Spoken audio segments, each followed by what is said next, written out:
Hello, good evening, नमस्कार, स्वागत है आपका आशीष क्लासेस पर।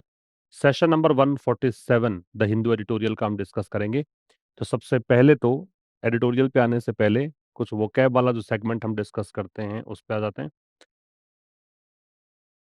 वोकैब वाले सेगमेंट में पहले ये देखिए इडियम्स एंड फ्रेजेस 140 तक हो चुकी है भाई, और 140 तक के जो पीडीएफ है वो आपको अवेलेबल करवा दी गई है टेलीग्राम पर। ठीक है। On the same page, on the same page का मतलब है to have the same understanding और अग्रीमेंट। मतलब आपकी अगर समझ मैच करती है, अंडरस्टैंडिंग मैच करती है, या आप अग्री होते हैं किसी बात पर, सहमति आपकी बनती है, इसका मतलब आप सेम पेज पर हैं। इसको ऐसे याद रख सकते हैं कि मान लीजिए कोई बुक आप पढ़ रहे हैं, एक ही टाइटल की बुक आप दो लोग पढ़ रहे हैं और सेम पेज पर पढ़ रहे हैं, इसका मतलब आपकी अंडरस्टैंडिंग मैच करती है। जो आप सोचते हैं वही दूसरा बंदा भी सोचता है, तो ये सेम अंडरस्टैंडिंग होना।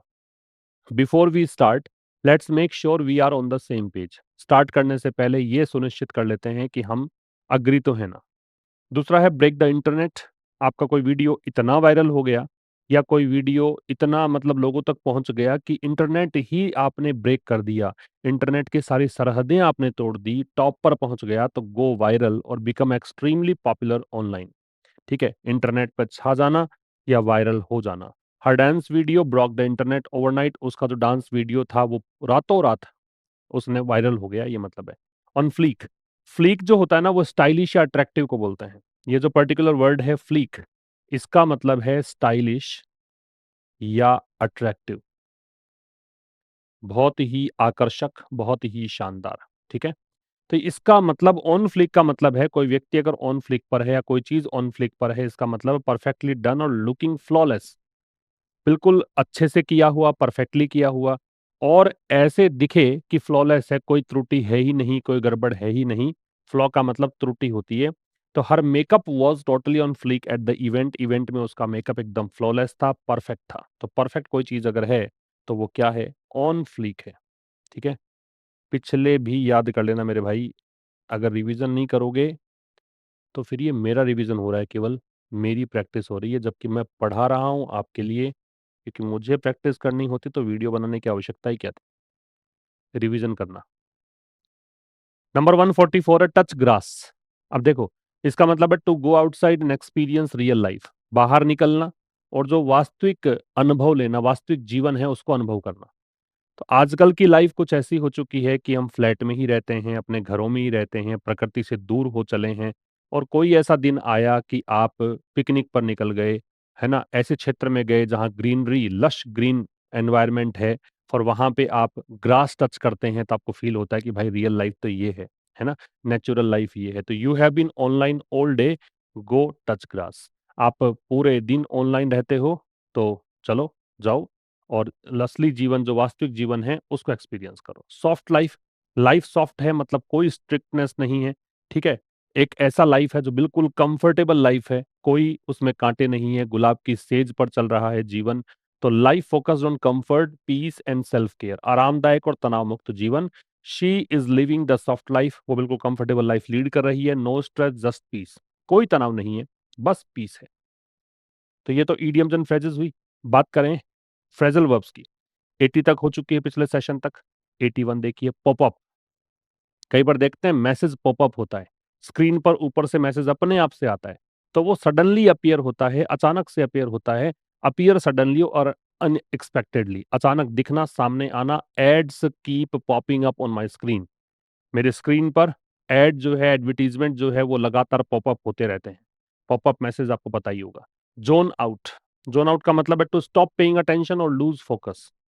मतलब आपका ध्यान कहीं और चला गया है, आपने फोकस खो दिया है ना, आपने ध्यान, जो अटेंशन पे करना था वो आपने बंद कर दिया है, तो उसको जोन आउट करना। जैसे आप मान लीजिए अभी क्लास में हैं, अभी ये वीडियो देख रहे हैं, तो आप पूरे जोन में हैं। ठीक है। आप मेरे साथ साथ चल रहे हैं, लेकिन जैसे ही आप इस जोन से, इस क्लास के जोन से, इस क्लास वाले क्षेत्र से अगर आउट हो गए, इसका मतलब है कि आपका ध्यान कहीं और चला गया है, आपने फोकस करना बंद कर दिया है। ध्यान भटक जाना। I totally zoned out during that boring lecture. मैं उस बोरिंग लेक्चर के दौरान पूरी तरह से जोन आउट हो गया। वाइब विथ, वाइब्स क्या होती हैं? वाइब्स का मतलब होता है आप किसी चीज के मतलब आपके इमोशंस, मतलब किसी व्यक्ति के इमोशंस मैच करते हैं तो वाइब्स मैच करती है, कहीं का माहौल मैच करता है तो वाइब्स मैच करती है, ऐसा सुनने में आता है।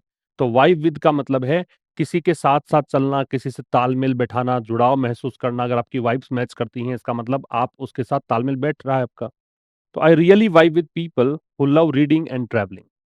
मैं वास्तव में लोगों के साथ जुड़ाव महसूस करता हूँ, जो ऐसे लोग जो कि पढ़ना पसंद करते हैं, ट्रैवल करना पसंद करते हैं। तो वाइब विद का ये मतलब है। ठीक है मेरे भाई, आगे आइए।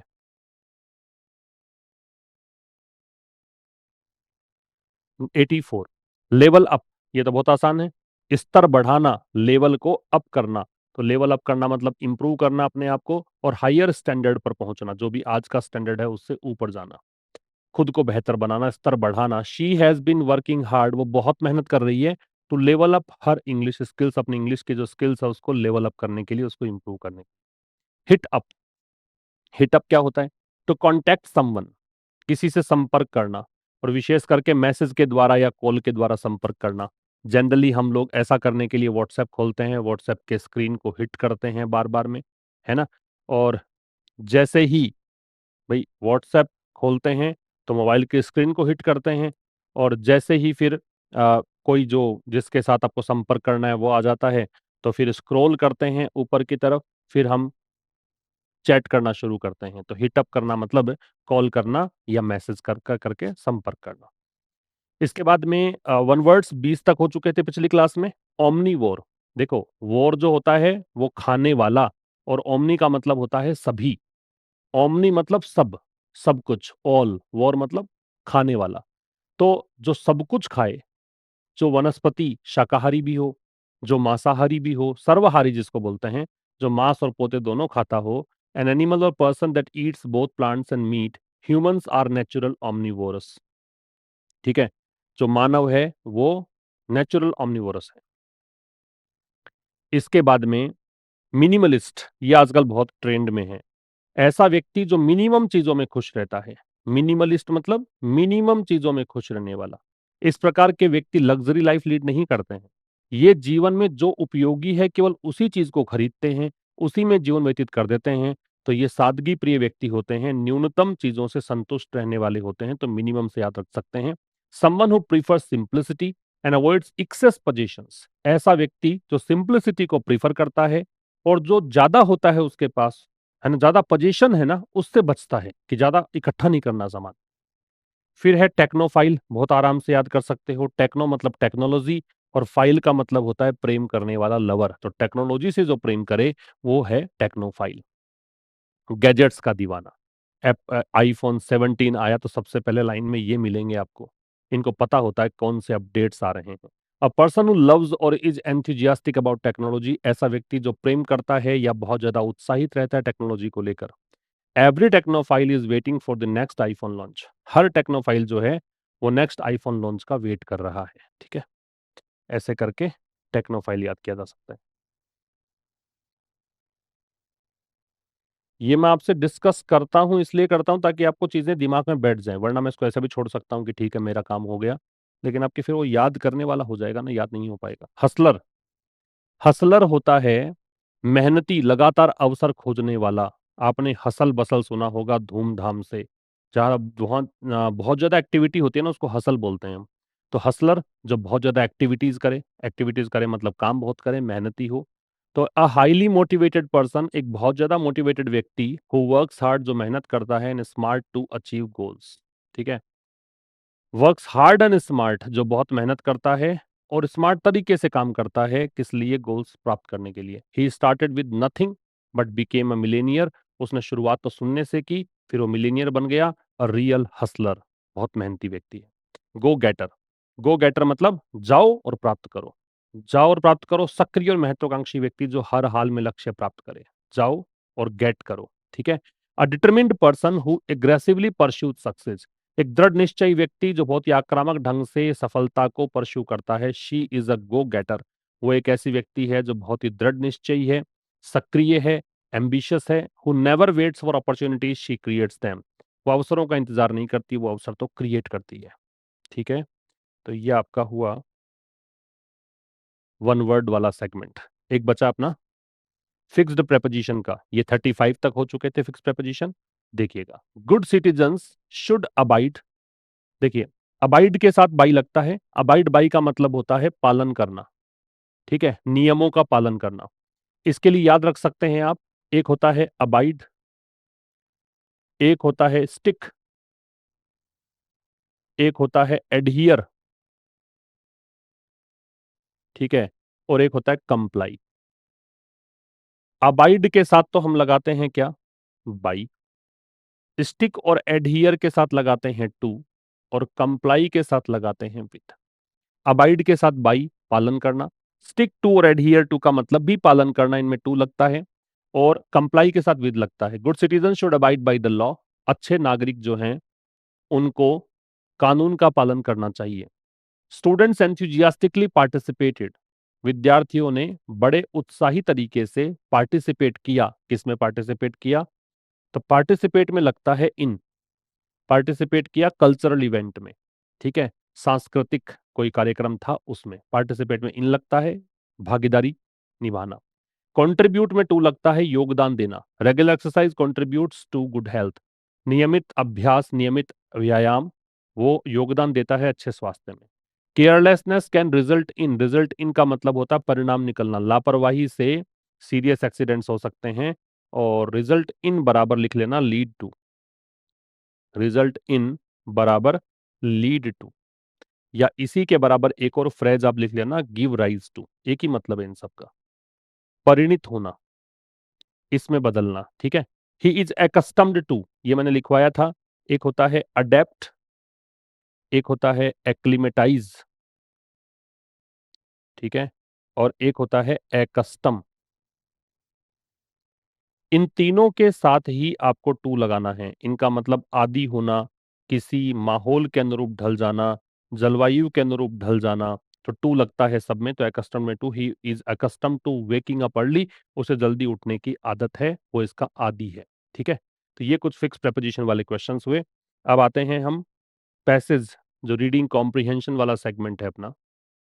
इसमें पिछले सेशन के 146 वाले सेशन के आंसर्स की बात करें तो पहले का जो आंसर था वो तो था अकॉर्डिंग टू। पहले का आंसर था वो तो था अकॉर्डिंग टू, के अनुसार। और दूसरे का आंसर था वो था नाउन क्लोज, ठीक है, नाउन क्लोज था दूसरा। तो ये दो आंसर जिन्होंने ये किए थे उनके आंसर सही थे। अब देखिए, पहला क्वेश्चन आपसे पूछा, according to the editorial which of the following demands were raised during the protest in Ladakh. Ladakh में विरोध प्रदर्शन के दौरान कौन सी मांगे उठाई गई, ठीक है। तो लद्दाख में विरोध प्रदर्शन जहां भी आएगा वहां कौन सी डिमांड्स हैं, जहां भी आएंगी वहां हम सोच के इसका आंसर कर लेंगे। दूसरा पूछा आपसे, how does the editorial describe the detention of Sonam Wangchuk under the NSA. जो नेशनल सिक्योरिटी एक्ट है, राष्ट्रीय सुरक्षा अधिनियम है, उसके तहत सोनम वांगचुक की जो गिरफ्तारी है या हिरासत में लिया गया है उसको एडिटोरियल किस रूप में परिभाषित करता है, ये बताना है। Choose the word closest in meaning to dissent. Dissent शब्द का सिनोनिम क्या है, ये बताना है। इसके बाद Which word best describes the editorial attitude toward the government's action? कौन सा शब्द है जो आपको बताएगा कि एडिटोरियल इस नजरिए से लिखा गया है, गवर्नमेंट के एक्शन को लेकर एडिटोरियल का नजरिया कैसा है। एप्रिसिएटिव है, टॉलरेंट है, डिसअप्रूविंग है, एपैथेटिक है, ये तो पढ़कर पता लगेगा। In the phrase recourse to non violent dissent, इस फ्रेज में द प्रेपोजिशन टू, ये जो टू है ये क्या दिखाता है, ये बताना है, ठीक है। तो ये कुछ अपने को रीडिंग कॉम्प्रिहेंशन वाले क्वेश्चंस करने हैं। अब आते हैं अपने एडिटोरियल सेगमेंट पर। जो एडिटोरियल किस बारे में है, the editorial criticises the government. Editorial सरकार की आलोचना करता है for using the national security act, कि सरकार ने एनएसए का प्रयोग किया टू डिटेन सोनम वांगचुक, सोनम वांगचुक को कस्टडी में लेने के लिए। डिटेन का मतलब होता है कैद करना। अ पीसफुल क्लाइमेट एक्टिविस्ट, ये एक शांति प्रिय जलवायु कार्यकर्ता हैं, ठीक है, मतलब क्लाइमेट के लिए काम करते हैं। फ्रॉम लद्दाख, लद्दाख से आते हैं। इट सेज दैट, ये कहता है कि while those involve in violence must face the law, कि ये बात ठीक है कि जो लोग हिंसा में लिप्त थे उनको कानून का सामना करना ही चाहिए।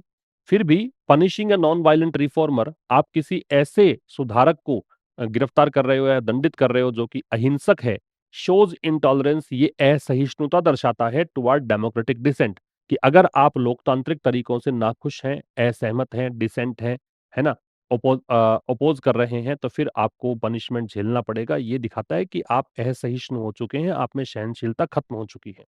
एडिटोरियल इस बारे में है।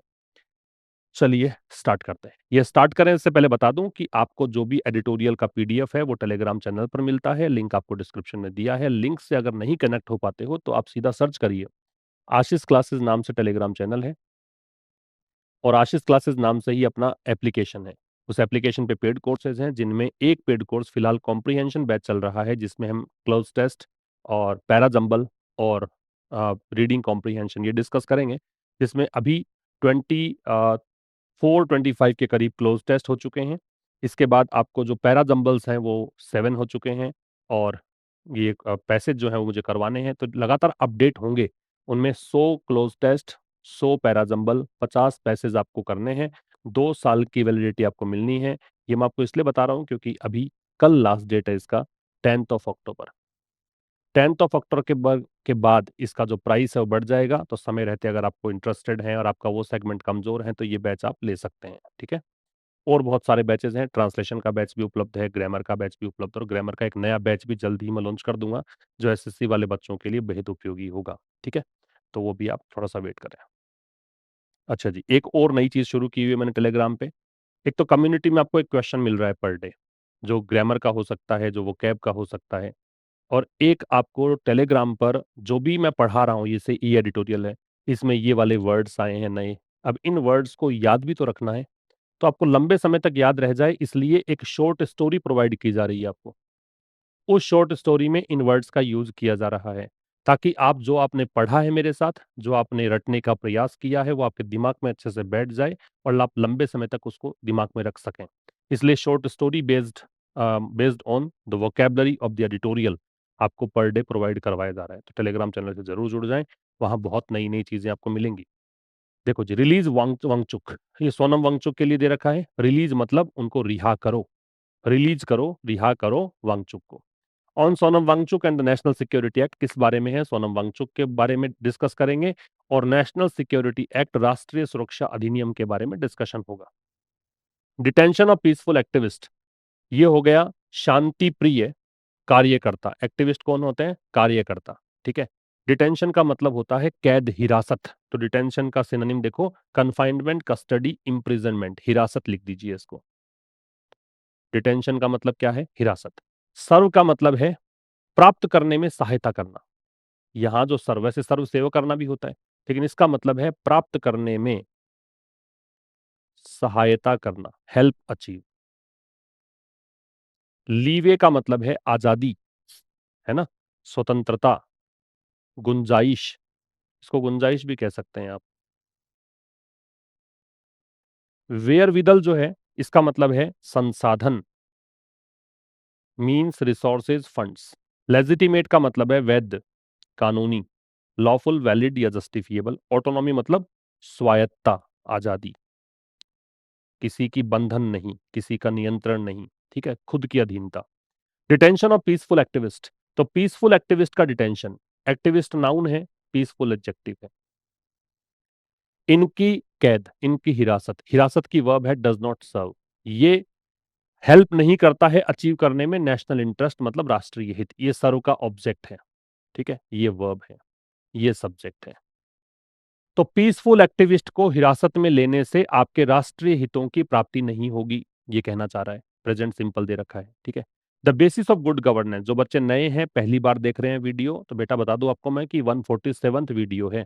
पर डे आपको मिलता है, संडे को भी आपको ये वीडियो मिलता है। संडे को संडे टेस्ट होता है, मंडे टू सैटरडे जो पढ़ा होता है उसके बेसिस पर। तो आप चाहें तो नंबर 1 से शुरू कर दीजिए और आप चाहें तो यहीं से शुरू कर दीजिए। वैसे मैं सारी बातों को इंक्लूड करके ही पढ़ा रहा हूँ, तो कुछ स्किप तो कर नहीं रहा। तो ये कह रहा है the basis of good governance. Basis का मतलब आधार, आधार किसका? गुड गवर्नेंस का, अच्छे शासन का। एंड डेमोक्रेसी, लोकतंत्र का। इज, अब ये आधार की वर्ब है, ये आधार है। दैट की, ये कंजंक्शन है। क्या आधार है?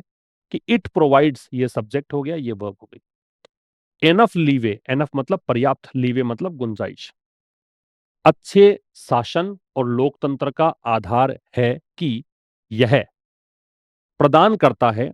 एनफ लीवे मतलब पर्याप्त गुंजाइश, पर्याप्त आजादी। एंड वेयर विदल, और संसाधन टू एड्रेस इश्यूज, उन मुद्दों को एड्रेस करने के लिए, उन मुद्दों से निपटने के लिए।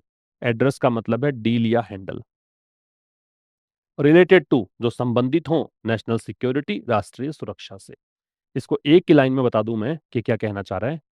ये कह रहा है कि अच्छे शासन और डेमोक्रेसी का आधार यह है कि अच्छा शासन अगर होगा और लोकतंत्र होगा तो ये आपको अच्छी आजादी देगा, आपको संसाधन देगा उन मुद्दों से निपटने के लिए जो मुद्दे राष्ट्रीय सुरक्षा से संबंधित हों। क्लियर है बात? अब देखिएगा, द बेसिस में द डिटर्मिनर है, बेसिस नाउन है, ठीक है, ये डिटर्मिनर, ये नाउन। अच्छा, ये प्रश्न आता है आजकल एक कि कौन सी वर्ड कैटेगरी है, कौन सा पार्ट ऑफ स्पीच है, तो आप मेरे साथ साथ देख लो। ये प्रेपोजिशन है, प्रेपोजिशन के बाद ऑब्जेक्ट लगता है तो ये ऑब्जेक्ट है, ऑब्जेक्ट नाउन या प्रोनाउन होता है तो ये नाउन है, गुड एडजेक्टिव है।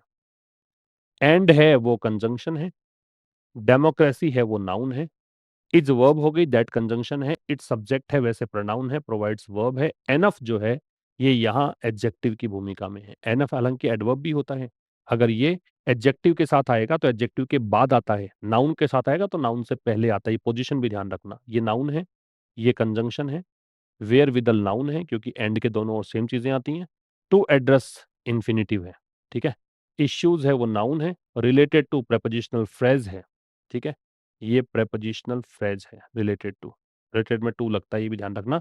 नेशनल सिक्योरिटी में नेशनल एडजेक्टिव है और सिक्योरिटी नाउन है।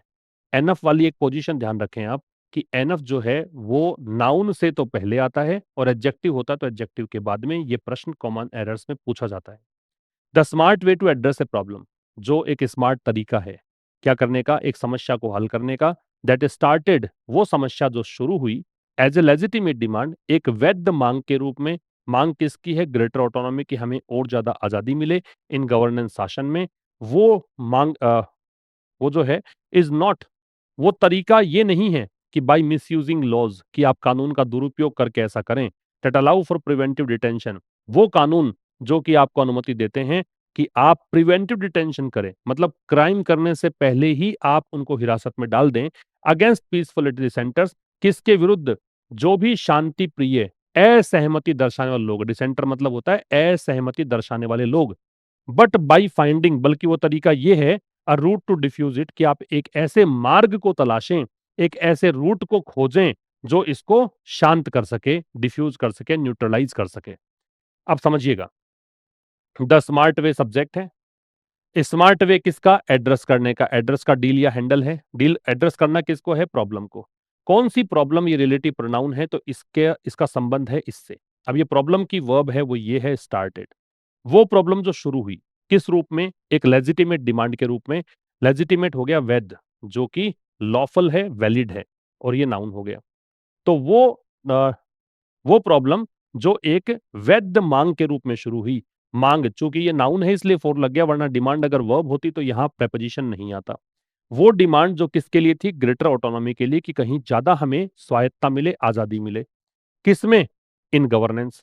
अब वो स्मार्ट वे जो है इसकी वर्ब है इज। वो स्मार्ट वे ये नहीं है कि नॉट बाई मिसयूजिंग लॉज, कि आप ये स्मार्ट तरीका ये नहीं है। Is not by misusing laws, कि आप ये डिमांड जो है पूरी करें कानून का दुरुपयोग करके। कानून कौन से? दैट यहां रिलेटिव प्रोनाउन है। ये कानून वो हो गए जो अलाउ करते हैं प्रिवेंटिव डिटेंशन। ये टर्म का मतलब है क्राइम करने से पहले ही उसको हिरासत में डाल देना, जेल में डाल देना, ठीक है। डिटेंशन का मतलब हिरासत है, प्रिवेंटिव मतलब रोकना है। तो रोकना किससे है? क्राइम करने से। तो क्राइम कर आपको लगेगा कि ये व्यक्ति क्राइम कर सकता है तो पहले उसको जेल में डाल दो, उसको प्रिवेंटिव डिटेंशन बोलते हैं। तो वो कानून जो कि प्रिवेंटिव डिटेंशन को अलाउ करते हैं, किसके खिलाफ, किसके विरुद्ध? ये प्रेपोजिशन है, पीसफुल डिसेंटर्स के खिलाफ। ऐसे असहमति जताने वाले लोग जो पीसफुल हैं, शांतिप्रिय ढंग से कर रहे हैं, नॉन वायलेंट तरीकों का यूज कर रहे हैं। डिसेंटर्स का मतलब क्या है? ये होता है नॉन कन्फॉर्मिस्ट। नॉन कन्फॉर्मिस्ट, विरोध जताने वाले लोग, ठीक है, या अपोज करने वाले लोग, ठीक है, ये कहलाते हैं डिसेंटर। डिफ्यूज क्या होता है? डिफ्यूज का मतलब पैसिफाई करना भी होता है, शांत करना। आप इसे काम डाउन भी कह सकते हैं, शांत करना, या आप इसे कह सकते हैं न्यूट्रलाइज। न्यूट्रलाइज मतलब कोई भी चीज हो रही है उसका प्रभाव को खत्म कर देना, न्यूट्रलाइज करना। फिर समझ लो जो स्मार्ट तरीका है किसी प्रॉब्लम को, अब किसी प्रॉब्लम इसलिए कह रहा हूं कि अब प्रॉब्लम दे रखा है तो प्रॉब्लम का पता ही नहीं कौन सी है, हालांकि आगे डिफाइन तो कर रखा है लेकिन कोई भी समस्या हो सकती है। तो स्मार्ट तरीका किसी भी समस्या को सॉल्व करने का, एड्रेस करने का, वो प्रॉब्लम जो लेजिटिमेट डिमांड के रूप में शुरू हुई, डिमांड किसकी थी, ग्रेटर ऑटोनॉमी की, गवर्नेंस में, वो तरीका ये नहीं है कि आप उन कानूनों को मिसयूज करें जो कानून आपको अनुमति देते हैं प्रिवेंट डिटेंशन की, पीसफुल डिसेंटर्स को हिरासत में डालने की, बल्कि वो तरीका ये है कि आप एक तरीका निकालिए इनको, इसको डिफ्यूज करने का। ठीक है, मतलब उस प्रॉब्लम को शांत करने का तरीका निकालिए, मार्ग निकालिए। ये है बाई का प्रभाव है कि आईएनजी है, और यहां भी बाई का प्रभाव है कि आईएनजी है, प्रेपोजिशन के बाद में वर्ब लगती है, वो आईएनजी फॉर्म में आती है। क्लियर है? आगे चलिए। That does not mean that, that does not mean that, इसका मतलब ये नहीं है। दैट की वर्ब है वो डज नॉट मीन है, दैट सब्जेक्ट हो गया, डज नॉट मीन वर्ब हो गई, दैट कंजंक्शन हो गया। डज यहाँ पे हेल्पिंग वर्ब है, नॉट एडवर्ब ऑफ निगेशन है, मीन है वो मैन वर्ब है। इसका मतलब ये नहीं है कि those who indulge in violence, अब ये हु जो है ये रिलेटिव प्रोनाउन है, इसका सब्जेक्ट हो गया ये कि वो लोग, अच्छा याद रखना कि दोज हु एक कॉम्बिनेशन है, अगर हु से पहले कुछ लगाना है आपको, दे देम या दोज, तो दोज ही लगेगा, कभी भी दे और देम नहीं लगेगा। ये भी प्रश्न बना हुआ एग्जाम में आया हुआ प्रोनाउन के संदर्भ में कि हु से पहले दे और देम कभी नहीं लगेगा, दोज लगेगा। तो दैट डज नॉट मीन, इसका मतलब ये नहीं है कि those who indulged in, indulge in का मतलब होता है लिप्त होना, इंडल्ज इन का मतलब क्या है, एंगेज होना, लिप्त होना, लिप्त होना, किसी चीज में शामिल होना, ऐसा मान लो, शामिल होना। आर्सन का मतलब है आग लगाना, आसन का मतलब क्या है, आग लगाना। ठीक है, स्पेयर का मतलब है छोड़ना, रिलीज कर देना। इन रेस्पॉन्स टू का मतलब है के प्रतिक्रिया स्वरूप, के प्रतिक्रिया स्वरूप, के रिएक्शन में, के रिएक्शन में। देखो, इसका मतलब ये नहीं हुआ कि वो लोग जो कि लिप्त थे, जो शामिल थे वायलेंस में एंड आर्सन, आगजनी में, इन लद्दाख, लद्दाख में, ड्यूरिंग द प्रोटेस्ट, विरोध प्रदर्शन के दौरान। अब देखो एक प्रश्न का आंसर आएगा आरसी का कि विरोध प्रदर्शन में डिमांड क्या थी, डिमांड थी उनकी राज्य का दर्जा मिले और छठी अनुसूची में शामिल किया जाए। ठीक है, शुड बी स्पेयर्ड कि उनको छोड़ देना चाहिए, ये पैसिव का स्ट्रक्चर है। The long arm of the law, और छोड़ना किससे चाहिए, किसके गिरफ्त में नहीं आए, जो कानून के लंबे हाथ है, the long arm of the law, law के लंबे हाथ, कानून का जो बहुत बड़ा दायरा है उससे बच जाएं, इसका मतलब ये नहीं है। तो दैट की वर्ब डज नॉट मीन हो गई, दैट कंजंक्शन हो गया, हु के लिए रिलेटिव प्रोनाउन दोज के लिए, दोज के लिए इंडल्ज इन आ गया, और उस दोज के लिए ही शुड बी स्पेयर्ड आ रहा है। ठीक है, तो इसका मतलब ये नहीं हुआ कि जो लोग शामिल थे हिंसा में और आगजनी में लद्दाख में प्रोटेस्ट के दौरान, स्टेटहुड और सिक्स्थ शेड्यूल के लिए जो प्रोटेस्ट चल रहा था उसके लिए, ठीक है, उन लोगों को शुड बी स्पेयर्ड, उनको छोड़ देना चाहिए। और किससे छोड़ देना चाहिए, किससे रिहा कर देना चाहिए, कानून के दायरे से उनको बाहर दे देना चाहिए, ऐसा नहीं है इसका मतलब, लेखक ये कह रहा है। ठीक है, अच्छा एक बात समझो, प्रोटेस्ट है इसका मतलब एजिटेशन है, विरोध है। प्रोटेस्ट का मतलब क्या होता है, एजिटेशन, विद्रोह। ड्यूरिंग है वो प्रेपोजिशन है। ठीक है, शुड बी स्पेयर्ड ये पैसिव है, मॉडल का पैसिव बी के साथ थर्ड फॉर्म लग के ही बनता है, तो शुड बी स्पेयर्ड आ गया। यट, फिर भी ये कंजंक्शन है, और ये विरोधाभासी कंजंक्शन है, एडवर्सेटिव कंजंक्शन इसको इंग्लिश में बोलते हैं। फिर भी the centres detention of climate activist, जो केंद्र सरकार के द्वारा हिरासत में डाला गया है, क्लाइमेट एक्टिविस्ट मतलब क्लाइमेट के लिए काम करने वाला व्यक्ति, एंड सोशल रिफॉर्मर और समाज सुधारक सोनम वांगचुक को, अंडर द किसके तहत डाला गया है, क्या आपने लगाया, कौन सी धारा लगाई, तो यहां पे आपने हवाला दिया है नेशनल सिक्योरिटी एक्ट का। जब भी आप एक्ट की बात करते हैं उससे पहले दे लगता है, अधिनियम से पहले दे लगता है। In response to the protest, और ये किसके प्रतिक्रिया स्वरूप आखिर इन्होंने किया क्या था, तो इन्होंने विरोध प्रदर्शन में हिस्सा लिया था। ठीक है, इज रॉन्ग ये सही नहीं है, इज यहाँ पे वर्ब है और ये एडजेक्टिव है जो कि कॉम्प्लीमेंट है इस सेंटेंस का। किस सेंटेंस का, ये सब्जेक्ट था, ये इसकी वर्ब, ये कॉम्प्लीमेंट। थोड़ा सा बढ़ाया वाक्य को, यहां पे तो इसने पॉजिटिव बात कर ली, यहां तो कहा है कि हम ये नहीं कह रहे कि जो हिंसा करे, जो आगजनी करे, उनको आप छोड़ दो। फिर भी केंद्र सरकार के द्वारा क्लाइमेट एक्टिविस्ट और सोशल रिफॉर्मर सोनम वांगचुक को एनएसए के तहत आपने जो हिरासत में डाला है विरोध प्रदर्शन की प्रतिक्रिया स्वरूप, तो ये गलत है। ठीक है, बात समझ में आ गई? आगे चलिए। Mister Wangchuk has been a consistent, consistent का मतलब होता है मेरे भाई लगातार, परसिस्टेंट या कांस्टेंट, लगातार। एस्पिरेशन का मतलब होता है महत्वाकांक्षा, महत्वाकांक्षा, ठीक है। एम्बिशन, डिजायर, गोल। रेजोनेंस का मतलब होता है प्रतिध्वनि, प्रतिध्वनि, एको या reverberation. Mister Wangchuk has been a consistent, mister Wangchuk subject हो गया, इसकी वर्ब है हैज बीन, ये हेल्पिंग वर्ब, ये मैन वर्ब। मिस्टर वांगचुक रहे हैं, क्या रहे हैं? अ कंसिस्टेंट, ये एडजेक्टिव है। एक बहुत ही नियमित, एंड पीसफुल, ये भी एडजेक्टिव है। एक शांत, शांति प्रिय। एडवोकेट का मतलब होता है सपोर्टर, समर्थक रहे हैं। आप इनको सपोर्टर कह दो, आप इनको चैंपियन कह दो, आप इसको प्रोपोनेंट कह दो, एक ही बात है। ये होता है सपोर्टर के सिनोनिम्स, ठीक है। तो मिस्टर वांगचुक एक कंसिस्टेंट और पीसफुल एडवोकेट रहे हैं। मिस्टर वांगचुक एक बहुत ही नियमित और शांति प्रिय समर्थक रहे हैं। किसका समर्थक?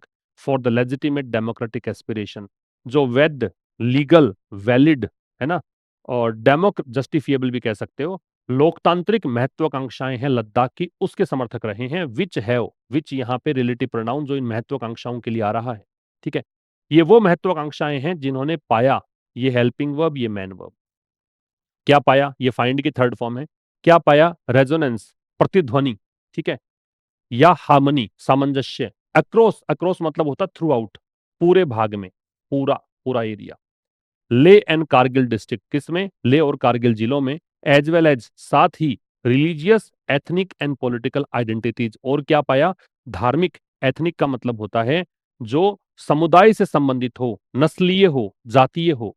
पॉलिटिकल, राजनीतिक, आइडेंटिटीज मतलब पहचान। फिर समझो, मिस्टर वांगचुक रहे हैं, क्या रहे हैं? कंसिस्टेंट और पीसफुल एडवोकेट रहे हैं। एंड के पहले, एंड के बाद सेम चीजें आती हैं, तो एडवोकेट यहाँ पे नाउन था, इस नाउन के लिए दो मॉडिफायर थे, एक कंसिस्टेंट, एक पीसफुल, दोनों तरफ एडजेक्टिव है। और किसके एडवोकेट रहे हैं? लेजिटिमेट डेमोक्रेटिक एस्पिरेशंस के। एस्पिरेशंस तो यहाँ पे नाउन है, डेमोक्रेटिक एडजेक्टिव है, और ये भी एडजेक्टिव है, ठीक है। ये एक बहुत ही वैध, लीगल, वैलिड, जस्टिफिएबल, लोकतांत्रिक महत्वाकांक्षाओं के पक्षधर रहे हैं। और ये महत्वाकांक्षाएं हैं किसकी? डिजायर हैं किसके? लद्दाख। अब इन महत्वाकांक्षाओं ने क्या किया है? लेह और कारगिल जिलों के अंदर रेजोनेंस पाया है, मतलब ये महत्वाकांक्षाएं इन्होंने बोला, उधर से भी आवाज आई कि हाँ, जनता भी कह रही है कि हाँ, हमें भी यही चाहिए है, तो ये प्रतिध्वनि हुई। एज वेल एज, साथ ही इन महत्वाकांक्षाओं ने पाया है, पहचान पाई है। और पहचान कैसी? रिलीजियस, एथनिक, पॉलिटिकल, ये पहचान भी पाई है। क्लियर है? हिज रिकोर्स टू, एक और प्रश्न था कि रिकोर्स के बाद टू लगा रखा है, टू के बाद जो भी दे रखा है वो क्या चीज है टू के लिए? हिज रिकोर्स, उनका सहारा लेना, उनका आश्रय।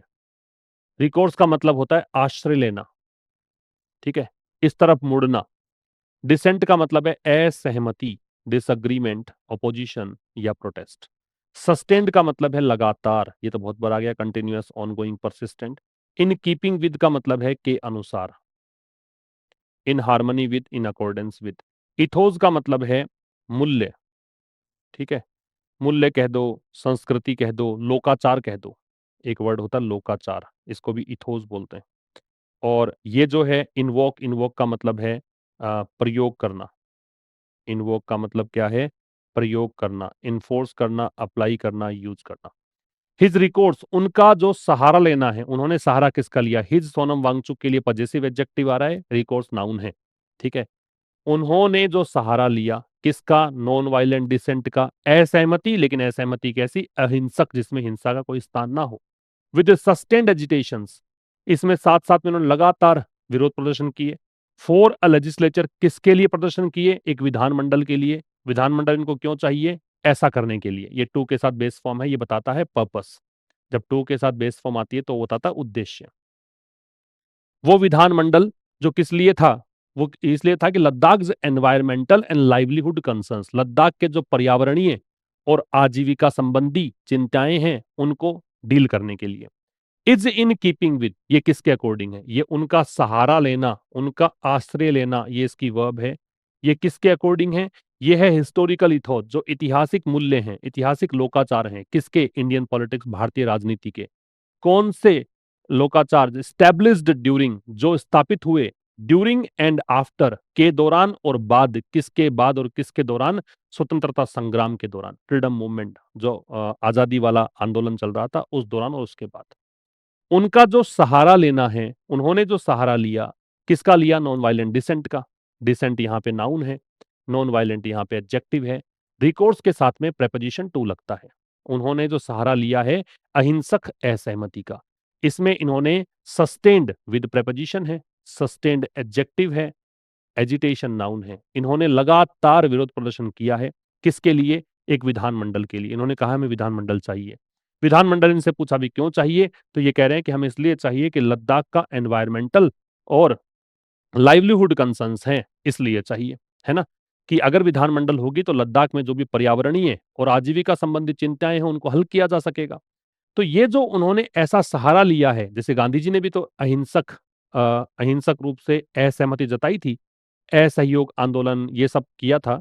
तो ये जो है ना, अहिंसा के द्वारा इन्होंने जो विरोध प्रदर्शन किया है, ये किसके अकॉर्डिंग है? ये उसी के अनुसार है। हिस्टोरिकल इथोज, इतिहास में ऐसे मूल्य रहे हैं, इतिहास में ऐसे लोकाचार रहे हैं भारतीय राजनीति के, ठीक है? और ये कब स्थापित हुए, कहां से निकल कर आए? जब फ्रीडम मूवमेंट चल रहा था उस दौरान ऐसा हुआ था, उसके बाद ऐसा हुआ था। तो इन्होंने भी ऐसा किया, क्या गलत कर दिया? ये कहना चाह रहा है। इन्वोकिंग, इन्वोकिंग यहाँ पे जेरेंड है भाई। अगर कोई आईएनजी फॉर्म सब्जेक्ट बन जाए, याद कर लेना, ध्यान से सुन लेना। अगर कोई आईएनजी फॉर्म सब्जेक्ट बन जाए तो वो जेरेंड कहलाती है। इसके साथ वर्ब की आवश्यकता पड़े तो एक वचन लगती है। इन्वोकिंग अ लॉ, तो ऐसे किसी कानून का यूज करना, ए का मतलब एनी है यहाँ पे, ये इनडेफिनिट है, नॉन स्पेसिफिक है। तो ऐसे किसी कानून का यूज करना दैट इज इंटेंडेड, दैट यहाँ रिलेटिव प्रोनाउन है जो आ रहा है कानून के लिए। जिसका अभी जा गया, ये वर्ब है, ठीक है? किसकी वर्ब है? लॉ के लिए आ रही है तो वर्ब। ऐसे किसी कानून का प्रयोग करना जिसका इरादा है, इंटेंशन है, इंटेंडेड मतलब इसका इरादा है क्या? टू काउंटर अ थ्रेट, कि एक किसी खतरे को काउंटर करना। काउंटर करना मतलब ओपोज करना, विरोध करना। थ्रेट का मतलब हैजर्ड या पेरिल, हैजर्ड या पेरिल, जो किसी खतरे को काउंटर करे। टू द सिक्योरिटी, और खतरा हो किसको? थ्रेट के साथ टू लगा है। To the security of the Indian state, जो भारतीय राज्य के सुरक्षा को खतरा हो, उस खतरे को काउंटर करने के लिए आपने कानून बनाया, ठीक है? अगेंस्ट ए पीसफुल डिसेंटर, आपने उसको यूज किसके खिलाफ किया? आपने यूज किया एक शांति प्रिय असहमति जताने वाले व्यक्ति के खिलाफ। अब ये जो काम आपने किया ना, इनवोकिंग, इसकी वर्ब है रिवील्स। रिवील का मतलब दर्शाना, डिस्क्लोज करना, ठीक है? या शो करना, ये दिखाता है। अब देखो मैंने कहा था कि जेरेंड के बाद वर्ब जो है सिंगुलर आएगी, तो ये एस जोड़ रखा है तो सिंगुलर है। ये दिखाता है प्रॉब्लमेटिक इंटॉलरेंस, कि एक ये समस्याकारी, प्रॉब्लम वाला, प्रॉब्लम से भरा हुआ असहिष्णुता है। और असहिष्णुता किसकी? फॉर डेमोक्रेटिक एक्सप्रेशन की, कोई भी लोकतांत्रिक अभिव्यक्ति के लिए आपकी असहिष्णुता दर्शाती है। और ये जो इंटॉलरेंस है ये कैसा है? प्रॉब्लमेटिक है। प्रॉब्लमेटिक एडजेक्टिव हुआ और ये नाउन हुआ। फिर समझो, ऐसे किसी कानून का प्रयोग करना जिसका इंटेंशन ये था, वो कानून बनाया किस लिए गया था? वो कानून इसलिए बनाया गया था कि भी भारत के सुरक्षा को अगर खतरा हो तो उसको आप काउंटर करने के लिए इस कानून का प्रयोग करें। उसका आप प्रयोग कर रहे हो पीसफुल डिसेंटर को गिरफ्तार करने के लिए, ठीक है? ये दर्शाता है कि भाई इंटॉलरेंस का जन्म हुआ है, और वो इंटॉलरेंस प्रॉब्लमेटिक है। इंटॉलरेंस है किसके लिए? डेमोक्रेटिक एक्सप्रेशन के लिए, जिसमें एक्सप्रेशन है वो नाउन है और डेमोक्रेटिक है वो एडजेक्टिव। क्लियर है मेरे भाई? आगे आइए। पूरा हो गया? चलो ये तो पूरा हो गया। अब देखिए, match the column. Match the column में एक बार आप खुद करके देख लीजिए, उसके बाद मैं बताता हूं कैसे आंसर्स आए। देखो फर्स्ट है लेजिटिमेट। लेजिटिमेट मतलब वैध होता है, लीगल होता है, वैलिड होता है। कौन सा है इसमें? Lawful, justifiable, valid, D answer आ जाएगा पहले में। दूसरा है डिसेंट। डिसेंट के सिनोनिम असहमति को बोलते हैं, डिसएग्रीमेंट और प्रोटेस्ट अगेंस्ट अथॉरिटी, ई आ जाएगा। लीवे का फ्रीडम होता है, गुंजाइश होता है, फ्रीडम और फ्लेक्सिबिलिटी टू एक्ट, सी।